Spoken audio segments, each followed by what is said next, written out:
Hi hello ನಮಸ್ತೆ ಸ್ನೇಹಿತರೆ, ನಾನು ನಿಮ್ಮ Naveen from just one thing. ಸ್ನೇಹಿತರೆ, ಪ್ರತಿ ತಿಂಗಳು ನಿಯಮಿತವಾಗಿ ಸ್ಟಾಕ್ಗಳಲ್ಲಿ ಹೂಡಿಕೆ ಮಾಡುವುದನ್ನು ನಾವು ಎಸ್ ಐ ಪಿ ಅಂತ ಕರಿತೀವಿ.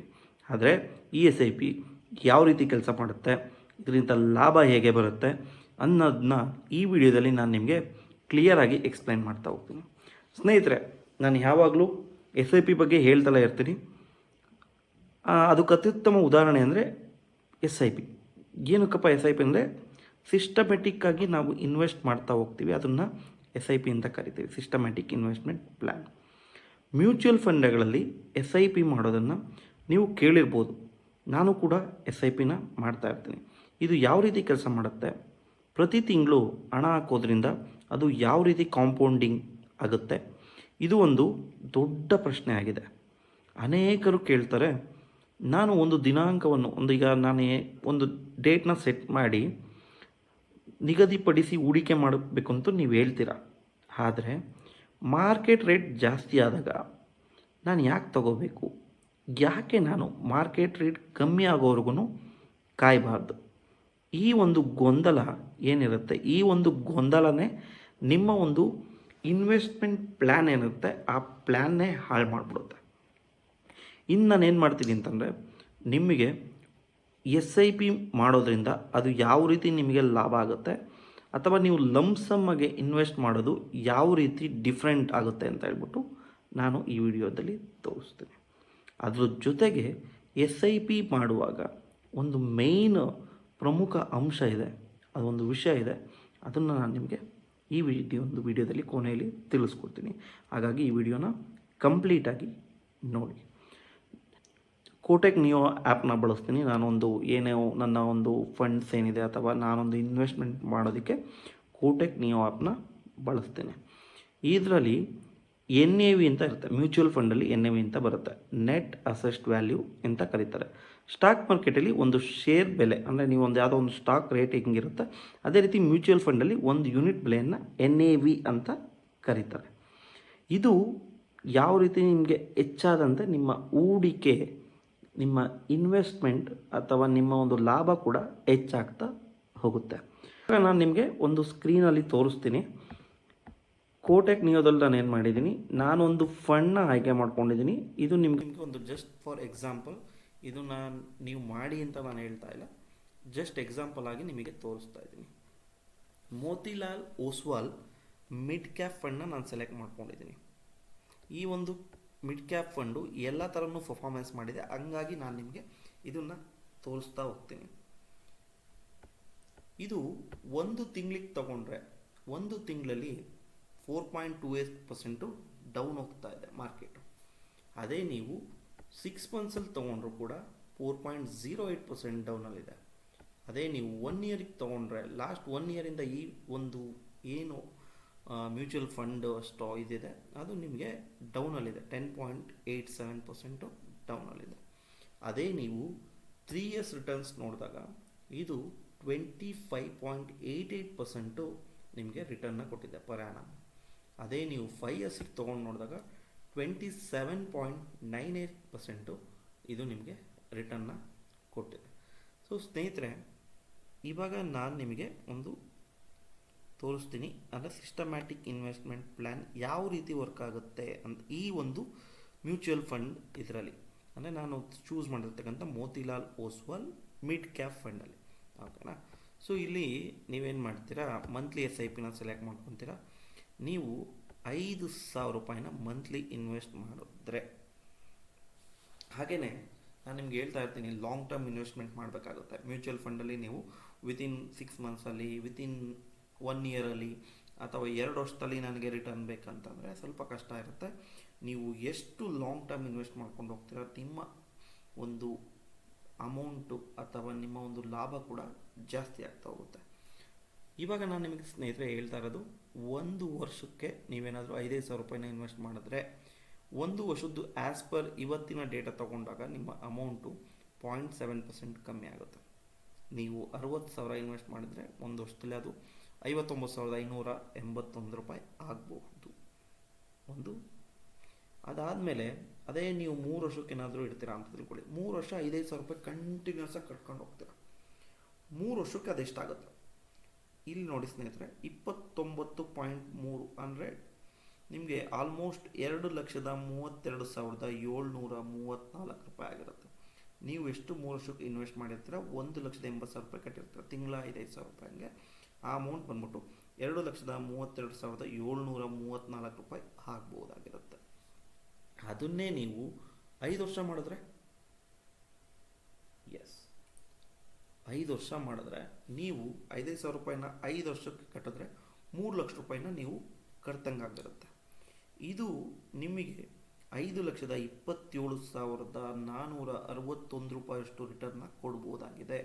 ಅಂತಂದರೆ ಇವತ್ತಿನ ಒಂದು ಪ್ಲ್ಯಾನ್ ಪ್ರಕಾರ ಹೋದ್ರೂ ಕೂಡ ಆಲ್ಮೋಸ್ಟ್ ನಿಮಗೆ 75.82% ನಿಮಗೆ ರಿಟರ್ನ್ ಆಗಬಹುದು. ಓಕೆನಾ?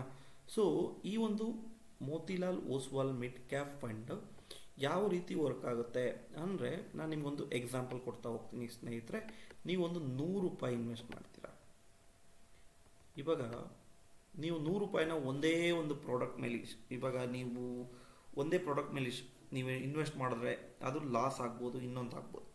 ಈ ಒಂದು ಫಂಡ್ಸ್ ಏನಿರ್ತವೆ, ಮ್ಯೂಚುವಲ್ ಫಂಡ್ಸು ಯಾವ ರೀತಿ ವರ್ಕ್ ಆಗುತ್ತೆ ಅಂತಂದರೆ, ನಿಮ್ಮ ಒಂದು 100 ರೂಪಾಯಿ ಅಮೌಂಟ್ನ ಅವ್ರು ಏನು ಮಾಡ್ತಾರೆ, ಡಿವೈಡ್ ಮಾಡ್ತಾರೆ. ಅಂದರೆ ಡಿಫ್ರೆಂಟ್ ಸೆಕ್ಟರ್ಸ್ಗೆ ಅವರು ಇನ್ವೆಸ್ಟ್ ಮಾಡ್ತಾ ಹೋಗ್ತಾರೆ. ಇಲ್ಲಿ ನೋಡಿ, ನಾನು ಹೇಳ್ತಾ ಹೋಗ್ತೀನಿ ನಿಮಗೆ, ಈ ಒಂದು Motilal Oswal mid cap fund ಏನಿದೆ, ಅವ್ರೇನು ಮಾಡಿದ್ದಾರೆ, ನಿಮ್ಮ ಒಂದು 100 ರೂಪಾಯಿ ಇದ್ದರೆ ನಿಮ್ಮ ಅಮೌಂಟು, ಇದನ್ನು ಅವರು ಡಿಫ್ರೆಂಟಾಗಿ ಡಿವೈಡ್ ಮಾಡ್ತಾ ಹೋಗ್ತಾರೆ. ಇಲ್ಲಿ ಹೇಳ್ತೀನಿ, ಸರ್ವಿಸಸ್ಗೆ 22.61 ರೂಪೀಸ್ನ ಇನ್ವೆಸ್ಟ್ ಮಾಡ್ತಾರೆ ನಿಮ್ಮ ಒಂದು 100 ರೂಪಾಯಿನ. ಟೆಕ್ನಾಲಜಿಗೆ 19.95 ರೂಪಾಯಿ, ಕ್ಯಾಪಿಟಲ್ ಗೂಡ್ಸ್ಗೆ 18.84 ರೂಪಾಯಿ, ಕಮ್ಯುನಿಕೇಷನ್ನ 8.74 ರೂಪಾಯಿ, ಕನ್ಸ್ಯೂಮರ್ ಡಿಸ್ಕ್ರಿಪ್ಷನರಿ 7.98 ರೂಪಾಯಿ, ಫೈನಾನ್ಷಿಯಲ್ 7.35 ರೂಪಾಯಿ, ಆಟೋಮೊಬೈಲ್ 2.56 ರೂಪಾಯಿ, ಮತ್ತು ಅದರ್ಸ್ ಅಂತ ಬಂದಾಗ 7.92 ರೂಪಾಯಿನ ಅದರ್ಸಿಗೆ ಹಾಕಿರ್ತಾರೆ ಬೇರೆ ಕಡೆ. ಈ ಅದರ್ಸ್ ಏನಪ್ಪ ಅಂತ ಅಂದರೆ ಕ್ಯಾಶ್ ಫ್ಲೋಗೆ 7.92 ರೂಪಾಯಿ ಇಟ್ಕೊಂಡಿರ್ತಾರೆ. ಸೊ ಇದು ನಿಮ್ಮದು ಟೋಟಲ್ 100 ರೂಪಾಯಿನ ಅವ್ರು ಈ ರೀತಿ ಡಿವೈಡ್ ಮಾಡಿ ಅಲ್ಲಿಗೆ ಅಲ್ಲಿಗೆ ಎಲ್ಲ ಕಡೆ ಇನ್ವೆಸ್ಟ್ ಮಾಡ್ತಾರೆ. ಆದ್ದರಿಂದ ಯಾವ ಒಂದು ಪೀರಿಯಡು ಅಥವಾ ಯಾವ ಒಂದು ಸೆಕ್ಟರ್ ನಿಮಗೆ ಜಾಸ್ತಿ ಆಗ್ಬೋದು, ಅಲ್ಲಿ ನಿಮ್ಮ ಅಮೌಂಟು ಜಾಸ್ತಿ ಆಗುತ್ತೆ. ಯಾವ್ದಾರ ಒಂದು ಎರಡು ಸೆಕ್ಟರ್ ಏನಾದರೂ ಡೌನ್ ಆದರೆ ನಿಮ್ಮ ಒಂದು ಅಮೌಂಟು ಅಲ್ಲಿ ಡೌನ್ ಆಗಿರುತ್ತೆ. ಅದು ನಿಮಗೆ ಕಾಣೋದಿಲ್ಲ. ಯಾಕೆ ಅಂತಂದರೆ ಇಲ್ಲಿ ಡಿಸ್ಟ್ರಿಬ್ಯೂಟ್ ಆಗಿರೋದ್ರಿಂದ ಇಲ್ಲೆಲ್ಲೋ ಒಂದು ಲಾಭ ಬಂದಿರುತ್ತೆ, ಎಲ್ಲೋ ಒಂದು ನಷ್ಟ ಬಂದಿರುತ್ತೆ, ಎರಡನ್ನೂ ಈಕ್ವಲ್ ಮಾಡ್ತಾರೆ. ಇಲ್ಲೆಲ್ಲಿ ಒಂದು 5 ರೂಪಾಯಿ ಜಾಸ್ತಿ ಬಂದಿರುತ್ತೆ, ಇಲ್ಲೆಲ್ಲ ಒಂದು 2 ರೂಪಾಯಿ ಕಮ್ಮಿ ಆಗಿರುತ್ತೆ. ಎರಡನ್ನೂ ಈಕ್ವಲ್ ಮಾಡಿದಾಗ 3 ರೂಪಾಯಿ ಇನ್ನೂ ನೀವು ಲಾಭದಲ್ಲೇ ಇರ್ತೀರಿ. ಆ ರೀತಿ ಇದು ವರ್ಕ್ ಆಗ್ತಾ ಹೋಗುತ್ತೆ. ಅದಾಗಿ ನಾನು ಹೇಳೋದು, mutual fund is always best for investment ಅಂತ ಹೇಳ್ಬಿಟ್ಟು. ನೀವು ಲಂಪ್ಸಮ್ ಮಾಡೋದ್ರಿಂದ ಏನು ಪ್ರಾಬ್ಲಮ್ ಆಗುತ್ತೆ ಅಂತ ನಾನು ನಿಮಗೆ ಹೇಳ್ತೇನೆ. ಇವಾಗ ನೀವು ಯಾವುದೋ ಒಂದು ಅಮೌಂಟ್ ಬಂದ್ಬಿಡುತ್ತೆ. ಈ ಅಮೌಂಟು ನೀವೇನು ಮಾಡ್ತೀರಾ, ಒಂದು ದೊಡ್ಡ ಅಮೌಂಟ್ ಇರುತ್ತೆ, ಅದನ್ನು ಮ್ಯೂಚುವಲ್ ಫಂಡಲ್ಲಿ ಹಾಕ್ಬಿಡ್ತೀರ. ಓಕೆನಾ? ನಾನು ಹೇಳೋದೇನಂತಂದರೆ, ಈ ಮ್ಯೂಚುವಲ್ ಫಂಡ್ ಹಾಕಿದಾಗ ಆ ಮಾರ್ಕೆಟ್ ರೇಟು ಏನಾದರೂ ಮಿಸ್ ಆಗಿ, ಮಾರ್ಕೆಟ್ ಏನಾದರೂ ಸಡನ್ ಅಂತ ಡೌನ್ ಆದರೆ ನೀವು ಇಮಿಡಿಯೇಟ್ ಲಾಸಲ್ಲಿ ಹೋಗ್ಬಿಡ್ತೀರ. ಹಾಗಾಗಿ ಇದಕ್ಕೊಂದು ನಾನು ಒಂದು ಒಳ್ಳೆ ಪ್ಲ್ಯಾನ್ ಕೊಡ್ತೀನಿ. ಅದು ಯಾವ ರೀತಿ ಅಂತಂದರೆ, ಈಗ ಆ ದೊಡ್ಡ ಮೊತ್ತವನ್ನು ಒಂದು ಮೊದಲು ಡೆಟ್ ಮ್ಯೂಚುವಲ್ ಫಂಡ್ನಲ್ಲಿ ಇಡಬೇಕಾಗುತ್ತೆ.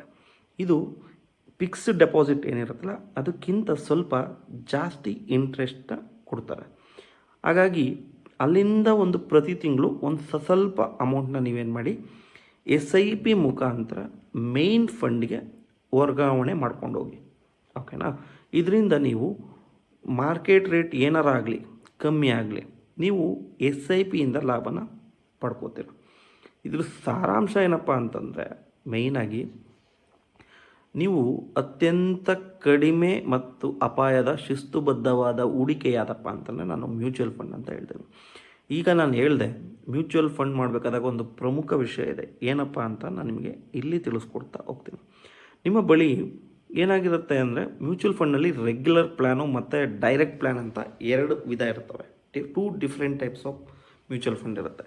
ರೆಗ್ಯುಲರ್ ಪ್ಲ್ಯಾನಲ್ಲಿ ಏನಪ್ಪ ಅಂತಂದರೆ ಇವಾಗ ನಾನು ನಿಮಗೆ ತೋರಿಸ್ದೆ ಕೋಟಕ್ ನ್ಯೂ ಆ್ಯಪ್. ಸೊ ಅದು ಬಂದ್ಬಿಟ್ಟು ಬ್ಯಾಂಕ್ ಅಥವಾ ಏಜೆಂಟ್ ಮುಖಾಂತರ ನಾನು ನಿಮಗೆ ಈಗ ಇನ್ವೆಸ್ಟ್ ಮಾಡ್ತಾ ಹೋಗ್ತಾ ಇದ್ದೀನಿ.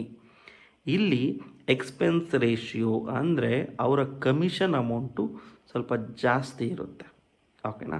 ಕೇವಲ 1% ಕಮಿಷನ್ ಅವ್ರು ತಗೋತಾರೆ ಅಂದರೂ ಕೂಡ ಫ್ಯೂಚರ್ ನೀವು ಯೋಚನೆ ಮಾಡಿದ್ರೆ ಆ ಅಮೌಂಟು ಲಕ್ಷಾಂತರ ರೂಪಾಯಲ್ಲಿ ಡಿಫ್ರೆನ್ಸ್ ಬರುತ್ತೆ ಫ್ಯೂಚರಲ್ಲಿ. ಓಕೆನಾ? ನಿಮ್ಮ ಬಳಿ ಏನಾದರೂ ನಾರ್ಮಲ್ ರೆಗ್ಯುಲರ್ ಪ್ಲ್ಯಾನ್ ಇದ್ದರೆ ಅದನ್ನು ಡೈರೆಕ್ಟ್ ಪ್ಲ್ಯಾನ್ಗೆ ಬದಲಾಯಿಸೋದು ಬಹಳ ಮುಖ್ಯವಾಗುತ್ತೆ. ಆದರೆ ಇದನ್ನು ಮಾಡುವಾಗ ನೀವು ಎರಡನ್ನ ನೋಡ್ಕೋಬೇಕು. ಎಕ್ಸಿಟ್ ಲೋಡ್ ಎಷ್ಟಿದೆ ಮತ್ತು ಟ್ಯಾಕ್ಸ್ ಎಷ್ಟಿದೆ, ಇವೆರಡನ್ನೂ ನೋಡಿ ಅದಾದಮೇಲೆ ನೀವು ಅದನ್ನು ಡೈರೆಕ್ಟ್ ಪ್ಲ್ಯಾನ್ಗೆ ಬದಲಾಯಿಸೋದು ಬಹಳ ಮುಖ್ಯವಾಗುತ್ತೆ. ನಾವು ನಾರ್ಮಲಾಗಿ ಯಾವುದರ ಒಂದು ಆ್ಯಪ್ನ ಯೂಸ್ ಮಾಡಿಕೊಂಡು ಇದು ನಮ್ಮ ರೆಗ್ಯುಲರ್ SIPಯನ್ನು ಡೈರೆಕ್ಟ್ SIP ಆಗಿ ಸುಲಭವಾಗಿ ಬದಲಾಯಿಸಲು ಎಲ್ಪ್ ಮಾಡುತ್ತೆ. ನಾನು ಯೂಸ್ ಮಾಡೋದು ಇದಕ್ಕಾಗಿ IND ಮನಿ ಆ್ಯಪ್ನ ಯೂಸ್ ಮಾಡ್ತೀನಿ. ಓಕೆನಾ?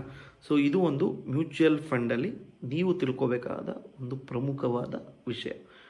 ನಾವೇನೆಲ್ಲ ನಿಮಗೆ ನೋಡಿರ್ತೀರ, ಸುಮಾರು ಆ್ಯಪ್ಸ್ ಇದೆ. ಗ್ರೋ ಆ್ಯಪ್ ಇದೆ ಅಥವಾ ಹ್ಯಾಂಜಲ್ ಒನ್ ಇದೆ. ಈ ಎಲ್ಲ ಆ್ಯಪ್ಗಳು ಕೂಡ ನಿಮಗೆ ಬ್ರೋಕರ್ ಆ್ಯಪ್ಸ್. ಅಲ್ಲಿ ನೀವೇನಾದರೂ ಇನ್ವೆಸ್ಟ್ ಮಾಡಿದ್ರೆ ಅವರಿಗೆ ನೀವು ಕಮಿಷನ್ ಅಂತ ಇಷ್ಟು ಅಂತ ಕೊಡಬೇಕಾಗುತ್ತೆ. ಅದು ಅಕಸ್ಮಾತ್ ನೀವು 1% ಇರ್ಬೋದು, ಅವ್ರು ಹೇಳ್ತಾರೆ 1% ನೀವು ಕೊಡಬೇಕು ಅಂತ. ನಿಮ್ಮ ಅಮೌಂಟ್ನ ಅವ್ರು ಕ್ಯಾಲ್ಕುಲೇಟ್ ಮಾಡಿದಾಗ 1% ಅದು ಲಕ್ಷಾಂತರ ರೂಪಾಯಿ ಆಗಿರುತ್ತೆ ಇನ್ನು ಲಾಸ್ಟಲ್ಲಿ. ಸೊ ಅದು ನಾನು ನಿಮಗೆ ತಿಳಿಸ್ಕೊಡೋದು. ಸೊ ನಾನು ನಿಮ್ಮ Naveen from just one thing. So ನಾನು ನಿಮಗೆ ಮ್ಯೂಚುವಲ್ ಫಂಡ್ಸ್ ಬಗ್ಗೆ ಎಕ್ಸ್ಪ್ಲೈನ್ ಮಾಡಿದೆ.